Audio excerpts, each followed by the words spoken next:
कांग्रेस जमीन पे भी नजर आ रही है और अपने संगठित तौर पे भी कांग्रेस काफी मजबूती के साथ अपना काम कर रही है। तेजस्वी यादव को अपना नेता तो माना है, महागठबंधन का उनको कोऑर्डिनेटर तो बना दिया है, लेकिन उनकी शर्तों पे काम करने के लिए तैयार नहीं है। पूरी तरह से जो सुरक्षा है या फिर जो अपराध हो रहे हैं उस पर नियंत्रण करने में सफल नहीं है। कि 122 क्यों नीतीश कुमार लेना चाहते हैं, तो उसके लिए हमने उसके आंकड़े भी बताए थे। जीतन राम मांझी को ऐसा लगता है कि उनके 44 साल 45 साल की उनकी राजनीति है, तो चिराग पासवान नहीं समझ पा रहे हैं। मुकेश सहनी, जीतन राम मांझी और उपेंद्र कुशवाहा तीनों मिल करके घालमेल करते थे, आपस में बातचीत करते थे, कहीं ना कहीं सम्राट चौधरी के से ऊपर अपने आप को दिखाएं। कुशवाहा समाज के नेता की जब बात हो तो उपेंद्र कुशवाहा की बात हो। उपेंद्र कुशवाहा का बदला हुआ रुख और जीतन राम मांझी का ये बयान जो चिराग पासवान पर उन्होंने दिया है, दो बयान आप कोट कर लीजिए। नोरमा ग्रुप, जो सोचता है वो करता है, आपके अपने सपनों का आशियाना। नमस्कार, आप देख रहे हैं भारत लाइव और यह हमारा खास कार्यक्रम भीतर की बात। सुबह के 7 बज चुके हैं और भीतर की बात में एक ऐसे अहम बात को लेकर आए हैं जो आप सभी सुनेंगे और देखेंगे भी कि आखिर राजनीति में चल क्या रहा है। दोनों पक्ष जो है वो एनडीए हो या आपका महागठबंधन हो, दोनों तरफ से जो है अपने अपनी बल पूर्ति दिखला रहे हैं, अपना बल दिखला रहे हैं और दोनों में थोड़ा सा खिटपिट दिखने को मिल रहा है अभी हाल फिलहाल में। तो अभी हमारे पास जो है बाबा बैठे हुए हैं। बाबा, सबसे पहला प्रश्न तो ये होगा, अभी चर्चा बनी हुई है, सूत्रों के हवाले से एक खबर आ रही है कि राजद में और कांग्रेस में दोनों में तालमेल हो चुका है और लगभग में बात फाइनल हो चुकी है। आखिर वो बात है क्या बाबा? देखिए, सबसे बड़ी बात है कि जो पिछले कई महीनों से आप देख रहे होंगे कांग्रेस ने जब अपने आप को रिवाइव किया है, नई टीम आई है, उस टीम ने काम करना शुरू किया है, कई ऐसी बातें सामने नजर आई होंगी जिसमें आपने देखा होगा कि कांग्रेस जमीन पे भी नजर आ रही है और अपने संगठित तौर पे भी कांग्रेस काफी मजबूती के साथ अपना काम कर रही है। तो इन परिस्थितियों में कांग्रेस ने जो अपने आप को बदला है और कांग्रेस इस बार अड़ गई है। कांग्रेस ने साफ कर लिया, कांग्रेस को ऐसा लगता है कि वो अब एक नए एरा में आई है और यहाँ से वो परिवर्तन कर सकती है। कांग्रेस के पास खोने के लिए कुछ भी नहीं है, बिल्कुल, लेकिन पाने के लिए बहुत कुछ है। तो कांग्रेस उस एरा में आ गई है और ये बात अब तक जो दबाव में, आप सिंपल सा बात समझिए, आपके घर में भी अगर कोई काम करने वाला आदमी हो, उससे बहुत ज्यादा काम आप कराते हो, सैलरी एक लिमिटेशन में देते हो, जब तक वो कर रहा है तब तक कर रहा है। जिस दिन उसको समझ में आ जाता है कि हम काम बहुत कर रहे हैं, सैलरी कम मिल रहा है, तो वो विद्रोह करता है। तो आप मजबूर होते हैं उससे कम काम कराने के लिए और सैलरी भी बढ़ाते हैं। तो बिल्कुल उसी अंदाज में कांग्रेस ने, जो पिछले कई वर्षों से, कई चुनाव से ऐसा देखा जा रहा था कि कांग्रेस दब के रह रही थी, कारण जो भी रहा हो, ये नहीं हम किसी पर आरोप प्रत्यारोप नहीं लगा रहे हैं, लेकिन कांग्रेस ने ये मान लिया था कि बिना राजद के उसका कुछ नहीं होना है। अब कांग्रेस को ये समझ में आ रहा है कि राजद के साथ रह करके वो अपने संगठन को भी कहीं ना कहीं कमजोर करती हुई आ रही है और अब अपने बदौलत अगर नहीं चलती है तो आने वाला जो चुनाव होगा और परिवर्तन जो की बात जो चल रही है वो करना बड़ा मुश्किल होगा। ऐसी स्थिति में अलग अलग राज्यों में भी आपने देखा कि कांग्रेस ने विद्रोही तेवर अपनाया और अपने सहयोगी दलों से अगर समझौता उसके हिसाब से नहीं हुआ तो उसने विद्रोह किया। बिहार में भी कांग्रेस उसी नीति पे चल रही है और अब तक कांग्रेस ने तेजस्वी यादव को अपना नेता तो माना है, महागठबंधन का उनको कोऑर्डिनेटर तो बना दिया, लेकिन उनकी शर्तों पे काम करने के लिए तैयार नहीं है। अपनी शर्तें होंगी और यहां से कांग्रेस अपने आप को बदलने लगी है। तो निश्चित रूप से आने वाले समय के लिए निश्चित रूप से कांग्रेस एक अलग एरा में जा रही है। ये तो क्या बाबा, ये महागठबंधन का जो नया फॉर्मूला है क्या वो तैयार हो चुका है और इस फॉर्मूले से क्या एनडीए को कुछ प्रभाव होगा या कुछ डर का माहौल ऐसा बना रहेगा? देखिए, हम लोगों ने शुरुआत कांग्रेस से जरूर किया है, लेकिन फैक्ट ये है कि हम बात करना चाह रहे थे एनडीए गठबंधन में जो घटित हो रहा है उस पर। बेसिकली यही है कि जो स्थिति बनी है उस स्थिति में आपने देखा होगा कि जिस तरह से एनडीए गठबंधन में, अब जैसे हम खबर कर रहे हैं उसके ठीक 12 से 18 घंटे पहले चिराग पासवान का एक कार्यक्रम था। उस कार्यक्रम में चिराग पासवान ने जो पहले से कहते आ रहे थे उन बातों के साथ साथ कुछ और भी एड ऑन किया। उन्होंने कहा कि जिस सरकार को हम सपोर्ट कर रहे हैं वो सरकार वर्तमान स्थिति में बिहार के लोगों को पूरी तरह से जो सुरक्षा है या फिर जो अपराध हो रहे हैं उस पर नियंत्रण करने में सफल नहीं है। तो सरकार के साथ साथ, सरकार की बात तो उन्होंने की, लेकिन उसके साथ साथ उन्होंने प्रशासन पर यह आरोप लगाया और आरोप लगाने के बाद जो प्रतिक्रिया आई वो ये बात बता रही है कि हम जो लगातार कह रहे हैं जी, अब आपने देखा होगा कि हम इस खबर पर टिके हुए हैं, हम अपनी बात पर टिके हुए हैं कि इस बार का चुनाव अलग चुनाव होने वाला है जी। और नीतीश कुमार ने जिस तरह से बीच फंसा के रखा है उससे साफ नजर आ रहा है कि कहीं ना कहीं इस बार के चुनाव में बहुत सारे परिवर्तन भी होने हैं जी। एनडीए गठबंधन का जो वर्तमान स्वरूप है उसमें कहीं ना कहीं जो नीतीश कुमार का फॉर्मूला है 122 और 121 का, वहीं जाकर के बात अटक गई है जी। मैंने जब कहा था कि 122 क्यों नीतीश कुमार लेना चाहते हैं तो उसके लिए हमने उसके आंकड़े भी बताए थे जी। हमने बताया था कि एनडीए का स्वरूप अभी वर्तमान में क्या है। तो एनडीए में देखने से नहीं लगता हो, लेकिन दो खेमे हैं। एक खेमा जो कि जिसको नीतीश कुमार लीड कर रहे हैं, जिसके साथ अब उपेंद्र कुशवाहा हैं और जीतन राम मांझी हैं, पहले से भी ये उनके साथ थे। एक नए खेमा जो दूसरा खेमा है जिसमें भारतीय जनता पार्टी और चिराग पासवान है जी। नीतीश कुमार ने 122 और 121 का जो फॉर्मूला तय किया, उस फॉर्मूले के अनुसार जीतन राम मांझी और उपेंद्र कुशवाहा को ऐसा लगता है कि अगर नीतीश के फॉर्मूले के साथ हम खड़े रहते हैं तो हमें अधिक सीटें मिलेंगी। इसकी चर्चा मैं पहले भी कर चुका हूं और जिस दिन से मैंने चर्चा किया है उस दिन से आप देखिए उपेंद्र कुशवाहा ने बयान अपने बदले हैं जी। जो 44 साल के भतीजे को पहली बार जन्मदिन का बधाई दिए हैं जी, ऐसा तो सार्वजनिक उन्होंने कभी नहीं किया था। हो सकता है उनकी मजबूरी हो सकता है बहुत सारी बातें हो। कल ही उनके पुराने सहयोगी आए हुए थे, आजकल जनसुराग के जो कहा जाता है कि संगठन सचिव हैं जी, वो स्पष्ट बता रहे थे कि आपने बिल्कुल सही कहा था, उसी धारा पर चल रहे हैं उपेंद्र कुशवाहा। उनको लगता है कि दूसरे खेमे में सम्राट चौधरी, अगर सम्राट चौधरी कहीं मुख्यमंत्री बन गए जी या ज्यादा सीटें लेकर के आती है, दबाव बन जाता है, तो ऐसी स्थिति में उपेंद्र कुशवाहा का क्या होगा। तो निश्चित रूप से उपेंद्र कुशवाहा के लिए वो कुशन होंगे नीतीश कुमार। यही बात जीतन राम मांझी भी समझ रहे हैं कि अगर वो एनडीए गठबंधन का जो वर्तमान स्वरूप है उसमें रहते हैं तो उनको 6 से 7 सीटें मिलती हुई दिखाई दे रही है, लेकिन वो अगर नीतीश के खेमे चले जाते हैं तो 10 से अधिक सीटें मिलती हुई दिखाई दे रही हैं। तो ये सभी बातें कहीं ना कहीं घुमा फिरा करके वहीं आकर के खड़ा हो रही है जहां 2 खेमे बच गए हैं, मांझी, कुशवाहा और नीतीश। इनके साथ साथ चिराग पासवान, मोदी और शाह, इसमें से कौन 19 कौन 20, इसकी चर्चा अब शुरू हो चुकी है और यही बात आपके महागठबंधन में भी चल रही है। तो सबसे पहले आपको यह समझना होगा कि चिराग पासवान को लेकर के जो बयान आए हैं जीतन राम मांझी के, जीतन राम मांझी पहले भी बयान देते रहे हैं। जीतन राम मांझी को ऐसा लगता है कि उनके 44 साल 45 साल की उनकी राजनीति है, तो चिराग पासवान नहीं समझ पा रहे हैं। अगर नहीं समझ पा रहे हैं चिराग पासवान तो आपको 5 सीट मिलना चाहिए था, चिराग पासवान को 4 सीट मिला, 1 सीट मिलना चाहिए था, लेकिन आपको आपके हिसाब से 1 सीट मिला। पिछली बार आप हार गए थे, पिछली बार भी तो आप 1 सीट पर लड़े थे, आप हार गए थे। इस बार चिराग पासवान पिछली बार भी जीते और इस बार भी जीते, वो दोनों ही परिस्थिति में जीते। अब आप ये कहिएगा कि 2020 में हमने अच्छा प्रदर्शन किया, वो 40 सीट पर 1 ही सीट जीत करके आए, तो उन्होंने अकेले दम पर चुनाव लड़ा था, आप गठबंधन के साथ थे और यही काम वो आप कर भी रहे हैं। आप इस बार भी नीतीश कुमार के साथ सर्ट करके चाहते हैं कि अधिक सीटें ले और भारतीय जनता पार्टी को अंडर प्रेशर करके चिराग पासवान वो 30 सीट जो मांग रहे हैं, या तो चिराग को उस गठबंधन से बाहर करा दिया जाए या फिर आप उस गठबंधन में कुछ और कर दें। ये पूरी की पूरी प्रक्रिया जो है कहीं ना कहीं इस बात की तरफ इशारा कर रही है कि चिराग पासवान से कहीं ना कहीं ये दोनों ही गठबंधन के नेता डरे हुए हैं। आपने कभी ये सुना है कि चिराग पासवान के साथ जीतन राम मांझी की मुलाकात हुई है, मीटिंग हुई है? कभी आपने सुना है कि चिराग पासवान के साथ उपेंद्र कुशवाहा बैठ करके बातचीत कर रहे हैं? नहीं सुना होगा। आप सुने होंगे कि चिराग पासवान अलग बात कर रहे हैं, उनकी बात हाई लेवल से हो रही है, नीतीश कुमार से वो मिलते हैं, वो जाकर के जेपी नड्डा से मिलते हैं, उनकी मुलाकात अमित शाह से होती है, उनकी मुलाकात प्रधानमंत्री नरेंद्र मोदी से होती है।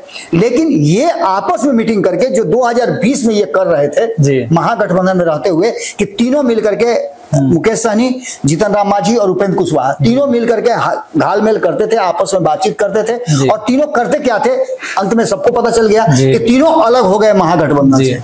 और अलग होकर के क्या किया उन्होंने, तो महागठबंधन को डैमेज किया और एनडीए गठबंधन की उन्होंने सत्ता में लाया। इस बार एनडीए गठबंधन में ये है जिस तरह से घुसुर कर रहे हैं, उससे ये पक्का नजर आ रहा है कि ये एनडीए गठबंधन का इस बार भट्ठा बैठाएंगे। सिंपल सी बात है कि जो वर्तमान परिस्थिति में है, ये बात मैं इसलिए कह रहा हूं, इसलिए नहीं कह रहा हूं कि मैं बायस हूं, मैं इसलिए कह रहा हूं कि जो सर्वे रिपोर्ट रिपोर्ट आ रहा है उसमें साफ साफ नजर आ रहा है कि जो टक्कर है वो कांटे की है और एनडीए का वर्तमान स्वरूप रहता है और महागठबंधन का वर्तमान स्वरूप रहता है जिसमें एक दो दल और जुड़ते नजर आ रहे हैं, जिसमें आईपी गुप्ता जुड़ते नजर आ रहे हैं, पशुपति कुमार पारस को जोड़ा जा रहा है। अगर ये हो जाते हैं तो महागठबंधन का पलड़ा भारी होगा और ये दोनों भी सोच रहे हैं कि इनके पास पिछली बार भी अकेले दम पर तो नहीं, अगर जीतन राम मांझी के पास 10 उनके विधायक होते तो आपको क्या लगता है कि नीतीश कुमार के साथ रहते क्या? वो कब का चले गए होते और लालू प्रसाद का ऑफर स्वीकार कर लेते क्योंकि वहां मुख्यमंत्री का उनके बेटा को ऑफर मिला था। खैर इन सारी बातों के साथ साथ जो वर्तमान परिस्थिति बनी है उसमें एक बात तो साफ नजर आ रहा है कि चिराग पासवान को जिस तरह से ये लोग 2020 की तरह लगातार पीन कर रहे हैं, कम सीटें लेने के लिए बाध्य करने की कोशिश कर रहे हैं, उससे चिराग पासवान पीछे हटने वाले नहीं हैं। चिराग पासवान समझ चुके हैं कि बिहार की राजनीति किस दिशा में जा रही है और आपने देखा भी होगा कि चिराग पासवान अपने स्टैंड पर बिल्कुल क्लियर है। अगर मोदी गलती कर रहे हैं, मोदी का कोई फैसला अगर गलत है तो उसको डायरेक्ट बताते हैं, अगर नीतीश कुमार का कोई फैसला गलत है तो वो डायरेक्ट बताते हैं और ये चिराग पासवान के नए एरा की राजनीति का एक रास्ता है। मैं बार बार ये बात कह रहा हूं कि जेपी आंदोलन से निकले हुए जितने भी नेता थे उनका समय अब समाप्त हो रहा है, नई पीढ़ी आ रही है, तो इस नई पीढ़ी में कौन ज्यादा स्पार्क किसमें है ये बातें अब तय हो रही हैं। एक तरफ आपने देखा होगा कि चर्चा हो रही है निशांत को लाने की, तो दूसरी तरफ तेजस्वी यादव मुख्यमंत्री बनने के लिए लगातार उनके पिता उनके लिए काम कर रहे हैं, स्ट्रेटजी बना रहे हैं, रणनीति तैयार कर रहे हैं। घर में इतना विवाद होने के बाद तेज प्रताप यादव को बाहर कर दिया गया लेकिन तेजस्वी यादव मुख्यमंत्री बने, इसके लिए वो कोई समझौता नहीं कर रहे हैं। तो ऐसी स्थिति में एक बात आप समझ लीजिए, अगर ये परिस्थितियां रहती हैं और इसी तरह से एनडीए गठबंधन चलता है जिसमें चिराग पासवान को पर दबाव बनाया जाता है, तो ऐसी स्थिति में एनडीए गठबंधन से चिराग पासवान यदि बाहर हो जाते हैं तो ये मान के चलिए कि एनडीए गठबंधन की सरकार बनाना मुश्किल है नहीं असंभव की तरफ जा रहा है, क्योंकि इस बार नीतीश कुमार पर 20 साल का एंटी इनकम्बेंसी लागू है। भारतीय जनता पार्टी 2024 में जिस तरह का प्रदर्शन तो उससे साफ लग रहा है कि भारतीय जनता पार्टी बिहार में बहुत कुछ नहीं कर सकती है, लेकिन यहां पर सबसे महत्वपूर्ण बात यह है कि 243 सीटों का जो ये तिलस्म है उसमें हर हाल में भारतीय जनता पार्टी और नीतीश कुमार को भी समझना होगा कि अगर उन्हें सत्ता में आना है तो उनके लिए चिराग पासवान बहुत जरूरी है। ये जीतन राम मांझी की बात कर ले, उपेंद्र कुशवाहा की बात कर ले, उपेंद्र कुशवाहा का निजी स्वार्थ है, जैसा कि बता रहे थे कल ही सुभाष कुशवाहा कि उनका सीधे सीधे स्वार्थ है कि वो कहीं ना कहीं सम्राट चौधरी के से ऊपर अपने आप को दिखाएं। कुशवाहा समाज के नेता की जब बात हो तो उपेंद्र कुशवाहा की बात हो और कुर्मी समाज के नेता की बात हो तो नीतीश कुमार की बात हो। आरसीपी सिंह इसी तरह से विलीन हो गए, आपने देखा कि कितना पावरफुल नेता हुआ करते थे। उपेंद्र कुशवाहा को भी लगता है कि कहीं ऐसा ना हो कि एनडीए में रह करके वो खो जाए। उनकी पार्टी के भीतर भी काफी विद्रोह है, अगर उनको 5-6 सीटें मिलती हैं तो आप समझिए कि उनकी पार्टी में 20 से ज्यादा तो मैं उम्मीदवारों को जानता हूं जो चुनाव लड़ने के लिए हर अपना सब कुछ दांव पर लगा चुके हैं, तो वो कैसे उपेंद्र कुशवाहा के साथ न्याय करेंगे और उपेंद्र कुशवाहा को यदि कम सीटें मिलती हैं तो वो कैसे न्याय करेंगे। इन सभी परिस्थितियों को देखते हुए एक बात साफ नजर आ रहा है कि अंदर से जो बातें निकल करके आ रही है कि चिराग पासवान की ताकत को देख करके इन दोनों को ऐसा लग रहा है कि चिराग पासवान जिस तरह से तेजी से आगे बढ़ रहे हैं और जिस तरह से वो दुलरुआ बने हुए हैं, वो हनुमान कहे जाते हैं मोदी के, तो ऐसी स्थिति में चिराग पासवान यदि 30 से अधिक सीटें लेकर के आते हैं और भारतीय जनता पार्टी 100 से ऊपर सीटों पर चुनाव लड़ती है, तो ऐसी स्थिति में कहीं ऐसा ना हो कि ये मिल करके सरकार बना ले। और ये भी बात आप सुन रहे होंगे कि जदयू चुनाव के बाद टूट जाएगी अगर वर्तमान परिस्थिति रहा, अगर लेकर के निशांत को नहीं आते हैं तो जदयू में बिखराव हो जाएगा। जिस तरह का एंगल आपने देखा होगा ललन सिंह का और संजय झा का, उससे भी लग रहा है। अशोक चौधरी और विजय चौधरी, इनके पास भी ऑफर अगर रहता है, मौका नहीं रहेगा, अगर जदयू रहेगी नहीं, जदयू में विद्रोह हो जाएगा तो ये क्या करेंगे, इनके लिए भी एक रास्ता बन जाएगा। तो ऐसी स्थिति में पहले जदयू को संभालना है और इसके लिए ये स्ट्रेटजी नीतीश कुमार को बनानी है। नीतीश कुमार को अपना फायदा और नुकसान समझना है। वर्तमान परिस्थिति में जीतन राम मांझी और उपेंद्र कुशवाहा की जो मीटिंग हुई है वो भी काफी महत्वपूर्ण है और उपेंद्र कुशवाहा नीतीश कुमार से मिले हैं, उसके बाद भी बहुत कुछ नजर आ रहा है। उपेंद्र कुशवाहा का बदला हुआ रुख और जीतन राम मांझी का ये बयान जो चिराग पासवान पर उन्होंने दिया है, 2 बयान आप कोट कर लीजिए। एक, उपेंद्र कुशवाहा जो नीतीश कुमार के धूल विरोधी हैं, छोड़ करके क्यों गए थे आप? इसीलिए ना गए थे कि आप वहां न्याय आपके साथ नहीं हो रहा था। अब आप उसी नीतीश कुमार के पुत्र को कह रहे हैं कि आप उनको मुख्यमंत्री बना दीजिए, उनको पावर दे दीजिए। और दूसरी तरफ चिराग पासवान पर हमलावर हैं, जबकि चिराग पासवान ने ये बात कही, अपराध हो रहा है, इससे आप कैसे आंख मोड़ सकते हैं? आपके आंख बंद करने से रात थोड़े हो जाएगा, बिल्कुल नहीं। रात तो अपने समय से होगा, दिन अपने समय से होगा। तो सच देखने के लिए आपको चश्मा बदलना पड़ेगा, और सच का चश्मा एक अलग चश्मा होता है जो आपको सीधी आंखों से देखना पड़ता है। निश्चित रूप से आप अपराध बढ़े हैं तो आप स्वीकार कीजिए कि हाँ अपराध बढ़े हैं, हम अपने उस पर अंकुश लगाएंगे, हम उस पर काम करेंगे। लेकिन आप ये नहीं कह सकते कि नहीं अपराध तो होते रहते हैं, अपराध तो यहाँ होता है, अपराध तो उनसे जोड़ दीजिए, तुलनात्मक कर दीजिए, ये कहीं से उचित नहीं है। चिराग पासवान ने जो सवाल खड़ा किया है वो सवाल कहीं ना कहीं वर्तमान स्थिति में विपक्ष भी खड़ा कर रहा है। यही कारण हो सकता है कि किया हो, नहीं तो भाजपा भी इस पर कह सकती थी, चिराग पासवान अंकुश लगा सकते थे कि आप गलत बोल रहे हैं। लेकिन यहाँ सीटों का समझौता और एक दूसरे से आगे निकलने की होड़ जो है वो कहीं ना कहीं एनडीए गठबंधन को डैमेज कर रही है। और अगर ये परिस्थिति रही, इस बयान को अगर सीरियसली लिया गया और तवज्जो दे दिया गया इस बयान तो निश्चित रूप से आप मान के चलिए कि चिराग पासवान ऐसे शख्स नहीं है कि वो मान सम्मान के साथ समझौता करके वो एनडीए गठबंधन में टिके रहेंगे। 2020 में जो नहीं टिके तो आप 2025 में कैसे मान सकते हैं कि टिकेंगे? उन्होंने साफ कह दिया कि वो 243 सीटों पर चुनाव लड़ेंगे और 243 सीटों पर वो उनके सिंबल हो या किसी के सिंबल हो। उम्मीदवार के चयन में भी उन्होंने कहा है कि जीतने वाले उम्मीदवार को किसी भी दल का हो उसको दीजिए, खरीद फरोख्त वाला काम कोई नहीं होगा। दूसरी चीज उन्होंने कहा है कि सरकार बनानी है तो सबको एक साथ सोचना पड़ेगा, एक जैसा सोच करके आगे बढ़ना पड़ेगा।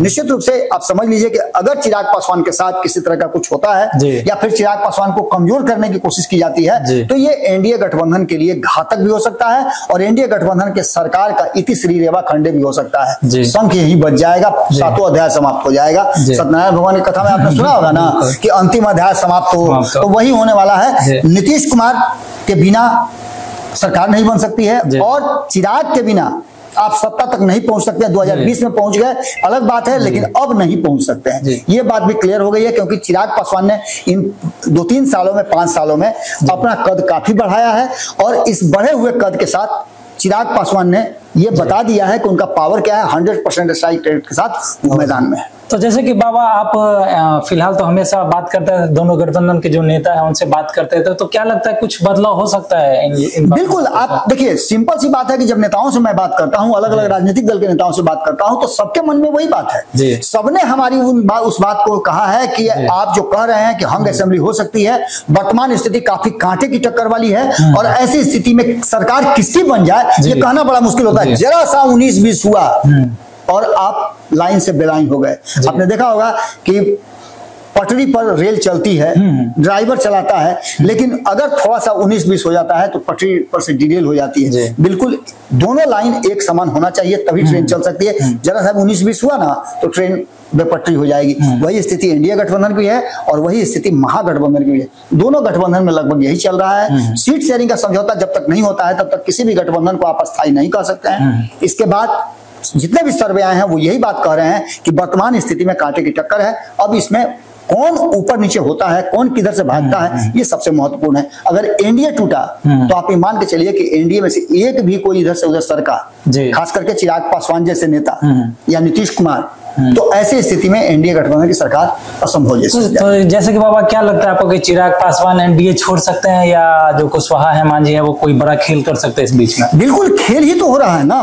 आप इन बयानों को देखिए, ये बयान आप टेबल के अंदर भी दे सकते थे, फोरम में दे सकते थे, आप एनडीए की बैठक बुला लेते कि भाई चिराग ऐसा क्यों बोले, उसके लिए आप बुला सकते थे। लेकिन आप पब्लिक डोमेन में ये बात कर रहे हैं तो दैट मींस कि आप ब्राउनी पॉइंट ले रहे हैं और आप ये बताना चाह रहे हैं कि एनडीए गठबंधन में सब कुछ ठीक ठाक नहीं है, या फिर आप दबाव की राजनीति कर रहे हैं। चिराग पासवान गलत कहाँ कर रहे हैं? चिराग पासवान रैली कर रहे हैं, अपना जनाधार बढ़ा रहे हैं, तो उसका फायदा किसको मिलेगा? चिराग ने तो कहा है कि अगर एनडीए गठबंधन को जरूरत मेरी है तो मैं बिहार से चुनाव लड़ूंगा, अगर एनडीए गठबंधन को जरूरत है तो मैं कुछ भी करने के लिए तैयार हूं। लेकिन आप उनको सीट कम करके आप एनडीए गठबंधन नहीं रोक सकते हैं। और जिस तरह से बयान दे रहे हैं आप, सीधे सीधे हमला कर रहे हैं कि चिराग को समझ नहीं है, चिराग के पिताजी समझते थे। बार बार चिराग पासवान कहते हैं कि 2005 से पहले किस तरह का बिहार था, ये भी मानते हैं चिराग पासवान की नीतीश कुमार जी ने बिहार को बदला है। कहां से इनकार करते हैं? वो सिर्फ यही बात कहते हैं कि बिहार बदला जरूर है लेकिन बदलाव की जरूरत बिहार को है, बिहार में बदलाव चाहिए। उन्होंने कहा कि यहां तो कहा है कि प्रशांत किशोर जैसे लोग अगर बिहार में बदलाव चाहते हैं तो मैं उसको अप्रिशिएट करता हूँ, उस हर व्यक्ति का को अप्रिशिएट करता हूँ जो बिहार में बदलाव करके बिहार से पलायन रोकना चाहता है, बिहार में रोजगार फैलाना चाहता है। आज भी उनकी टीम बिहार में घूम रही है, सरकार किसी और की हो कि कोई सरकार चला रहा हो, कि उनकी टीम आज भी घूम रही है। आज भी उनकी टीम चाहती है कि बिहार में उद्योग आए, बिहार का शिक्षा का स्तर सुधार हो, बिहार में स्वास्थ्य की व्यवस्था बेहतर हो। तो ये गलत कहाँ है? अगर ये कोई सोच रहा है तो आप उस सोच के साथ चलिए ना। आप भी 9 महीने मुख्यमंत्री रहे थे, आप जिस तरह की भाषा का प्रयोग कर रहे हैं तो इससे तो यही लग रहा है कि आप बार बार जिस तरह से मीडिया में बने रहना चाहते हैं, बिल्कुल उसी तरह से सब कुछ नजर आ रहा है, सब कुछ दिखाई दे रहा है। तो जैसे कि अभी फिलहाल बाबा मुकेश सहनी का भाई एक बयान आया था कि 4 सीट के बदले वो 40 सीट का दाव कर रहे कि हम जीत जाएंगे। इसमें क्या आपको क्या लगता है, वो सफल कितना हो पाएंगे? देखिए, मुकेश सहनी के मामले में मैं इतना ही कहूंगा कि मुकेश सहनी एक मजे हुए राजनीतिक बन गए हैं। जिस तरह से चिराग पासवान को आप एनडीए गठबंधन देख रहे हैं, उसी तरह से महागठबंधन में आप मुकेश सहनी को माइनस करके उसके जीत की कोई बात नहीं कर सकते हैं। मुकेश सहनी के पास वो पावर है। मुकेश सहनी ने अपने संगठन को इतना मजबूत किया है, नए नए लोगों को लाया है। जिस तरह से सामाजिक समीकरण सिर्फ निषाद और सहनी समाज, मल्लाह समाज नहीं रह गया। अब उसमें आपने देखा होगा कि जिस तरह से ब्राह्मणों को और मल्लाहों को जोड़ करके वो एक नया नेक्सस पैदा कर रहे हैं और भी जाति के लोग उनमें जुड़ते जा रहे हैं। इससे साफ नजर आ रहा है कि अगर उनको पूरा साथ मिल जाए महागठबंधन के बाकी के दलों का, राष्ट्रीय जनता दल का वोट उनके तरफ ट्रांसफर हो जाए, कांग्रेस एक साथ रह जाए, वाम दल उनके साथ रह जाए, तो ऐसी स्थिति में 40 क्या मुकेश सहनी अधिक सीटें भी जीत सकते हैं। बस सीटों का सामंजस्य सही बैठना चाहिए। सही उम्मीदवार, जो उनका कहना है कि सही उम्मीदवार का चयन होना चाहिए और जिताऊ उम्मीदवार को आप दीजिए, चाहे जिस सिंबल पर चुनाव लड़े। सिंपल सी बात है कि कहीं ना कहीं मेरी बात संजीव मिश्रा से हो रही थी, उन्होंने भी स्पष्ट कहा कि हमारा विजन सिर्फ एक ही है। हम 2 सीट, 4 सीट, 10 सीट की बात नहीं कर रहे हैं, हम 243 सीटों की बात कर रहे हैं और सभी सीटों पर हम बराबर मेहनत कर रहे हैं। हमें इस बार सरकार बनाना है, हर हाल में बनाना है। तेजस्वी को मुख्यमंत्री और मुकेश सहनी को उप मुख्यमंत्री बनाना है और इसके लिए खुद मुकेश सहनी के साथ जुड़े हुए हैं। संजीव मिश्रा काम कर रहे हैं, इसके अलावा देवज्योति काम कर रहे हैं और भी कई लोग लगातार काम कर रहे हैं। तो निश्चित रूप से आप मान के चलिए कि परिस्थितियां बिल्कुल बराबर पर चल रही हैं और इसमें से कोई भी छटक गया तो दोनों ही गठबंधन के लिए घातक होगा। जी, एक ये अंतिम प्रश्न होगा बाबा कि जिस हिसाब से अभी 2025 का जो विधानसभा चुनाव है उसमें प्रशांत किशोर और जो आईपी गुप्ता है उनका क्या भूमिका रहेगा और क्या प्रभाव पड़ सकता है इससे? बिल्कुल वो प्रभावशाली है। मैंने अभी बात किया कि चिराग पासवान भी इस बात को अप्रिशिएट कर रहे हैं, तो आईपी गुप्ता अपनी उपस्थिति दर्ज कर चुके हैं और हर दल में।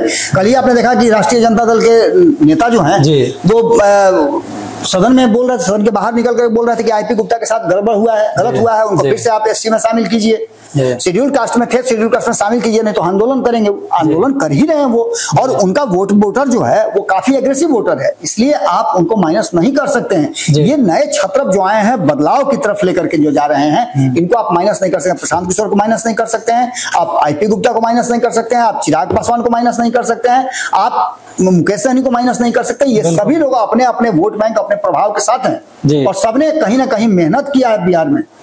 आपने देखा होगा 13 तारीख को उनकी रैली, 13 अप्रैल की रैली, किस तरह की रैली हुई। आप देख लीजिए कि किस तरह से प्रशांत किशोर जा रहे हैं तो उनके साथ हुजूम जुट रहा है। तो इसको आप आंख मूंद करके इनकार थोड़े कर सकते हैं। फैक्ट तो ये है कि अंतर पैदा कर सकते हैं और यहाँ सरकार बनने और बिगड़ने तक का बात चल रहा है। तो ऐसी स्थिति में संयम से काम लेना पड़ेगा। एनडीए गठबंधन के घटक दलों को भी संयम से काम करना पड़ेगा और हर एक माइक्रो लेवल बात करनी पड़ेगी, वही महागठबंधन के लोगों को भी करना पड़ेगा। यानी बिहार में इस बार का चुनाव कुछ अलग होने जा रहा है। मैं फिर एक बार कह रहा हूँ कि मुझे जो लग रहा है कि हंग असेंबली होती हुई दिखाई दे रही है, किसी को पूर्ण बहुमत मिलता हुआ दिखाई नहीं दे रहा है। अगर इसमें कोई भी उलट पुलट हुआ तो जैसे कि आप दर्शकों ने सुना कि भीतर की बात में अभी ऐसा माहौल बना हुआ है, चाहे वो महागठबंधन हो या एनडीए हो, दोनों में थोड़ा सा विवाद दिख रहा है, देखने को मिल रहा है कि आखिर कल क्या हो ये कोई बता नहीं सकता कि राजनीति में क्या हो सकता है कल के दिन। फिलहाल इस खबर में इतना ही। अगर आप हमारे चैनल पर नए हैं तो हमारे चैनल को लाइक करें, सब्सक्राइब करें। तब तक के लिए धन्यवाद।